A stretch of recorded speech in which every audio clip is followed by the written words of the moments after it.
네, 안녕하세요. 산재박사TV의 백광열 노무사입니다. 네, 제가 한 달 전쯤에 장애등급 가중제도에 대한 설명을 드렸었어요. 그러니까 이전에 같은 부위에 수술 이력이 있거나 산재 이력이 있으신 분들은 장애보상금이 안 나오거나 예상했던 것보다 적게 나오실 수 있으니 산재 전문 노무사와 꼭 상담해 보셔라, 이런 내용의 영상이었습니다.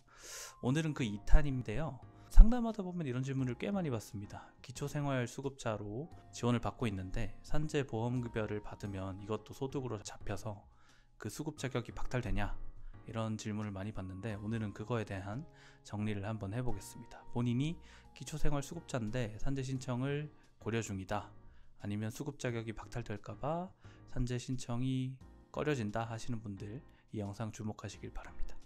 네, 먼저 기초생활수급자란 개인의 소득과 재산을 기준으로 생계가 어려운 사람을 말하는데요. 국민기초생활보장법에 따라서 소득이 일정 기준을 충족하지 못하는 분들은 생계, 의료 등 각종 분야에서 국가로부터 보장을 받는 사람을 말합니다. 기초생활수급자 산정 기준은 소득 인정액을 기준으로 산정됩니다. 이 소득 인정액은 소득평가액과 소득환산액으로, 소득평가액은 근로소득 또는 사업소득으로 해당 사람이 실제 벌어들이는 소득의 30%를 공제한 부분이고요. 소득환산액은 그 사람이 이미 가지고 있는 보유재산을 소득으로 환산한 금액을 말합니다.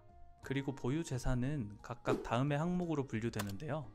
분류되는 항목마다 소득으로 환산되는 비율이 정해져 있습니다. 그리고 재산의 경우에는 거주 지역에 따라 다른데 기본 재산 금액을 넘지 않는 재산은 소득으로 분류하지 않습니다. 서울의 경우는 9,900만원, 경기도의 경우는 8천만원, 광역시, 세종, 창원의 경우에는 7천만원, 그 외 지역의 경우에는 5,300만원이 기본 재산 금액입니다. 네, 그렇다면 실제로 산재보상금을 어느 정도로 받아야 실제 기초생활수급 자격이 박탈될까요? 이는 앞서 말씀드렸듯이 거주 지역이나 본인의 가구 기준, 2인 가구인지 3인 가구인지 등에 따라 다 달라지는데요. 예시와 함께 계산을 하면서 설명을 드리겠습니다. 먼저 산재보상금은 공적 이전 소득으로 분류가 되고, 그 중에 장애보상 일시금은 금융재산으로 분류가 됩니다. 그리고 금융재산의 경우에는 생활비 명목으로 500만원을 공제하고 산정을 합니다. 먼저 이 사실을 알고 다음의 예시를 함께 살펴보겠습니다. 경기도 수원에 거주하는 2인 가구 A씨의 사례를 설명드릴게요. A씨는 450만원 가액의 자동차를 보유하고 있고 주거용 재산으로 3천만원을 보유하고 계십니다. 그러던 중 산재를 신청하셔서 승인되셨고 장애보상 일시금으로 6천만원을 받았다고 가정해 보겠습니다. 경기도 지역의 기본재산액은 8천만원이라고 앞서 설명드렸죠. 그래서 8천만원을 넘는 재산만 초과분으로 소득으로 환산됩니다. 기본재산액 8천만원에서 보유하고 있는 자동차 450만원, 주거용 재산 3천만원을 빼고 장애보상 일시금 6천만원을 빼야 하는데, 제가 금융재산은 생활비 명목으로 500만원을 공제할 수 있다고 했죠. 그래서 5,500만원을 빼면 950만원의 금융재산 초과분이 발생을 하게 됩니다.